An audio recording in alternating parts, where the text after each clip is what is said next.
Dans la vie de tous les jours, on rencontre des milliers de femmes tristes à l'intérieur, mais affichant un sourire radieux. Derrière chaque sourire se cache un vécu. Je vous présente Bernice, âgée de 17 ans, une belle élève brillante, orpheline de père, et vivant dans des conditions misérables avec sa mère. Comme toute humaine, son erreur a été de contracter une grossesse non désirée, dont l'auteur déclina toute responsabilité.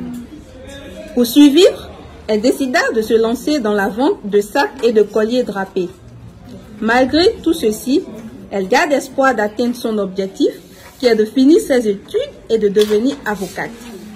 Celle-ci, c'est Leslie, âgée de 23 ans, béninoise, étudiante. En cette période de pandémie, ne recevant plus rien de ses parents, elle décida de se lancer dans un petit commerce de sous-vêtements pour joindre les deux bouts. Voilà Ashley, mariée, mère de 2 enfants vivant avec son mari, qui ensemble se battaient pour assurer un avenir prometteur à leurs enfants. Tout a basculé le jour où son mari a perdu son travail.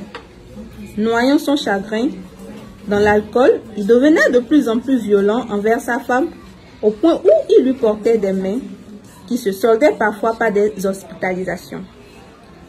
Après des années passées dans cette situation, elle s'en est sortie et décida de créer une plateforme ayant pour but de porter une assistance psychosociale et financière aux femmes vivant des réalités similaires, leur permettant de développer une activité génératrice de revenus. Elle, c'est Oumou, 35 ans, commerçante de paille et de basins riches.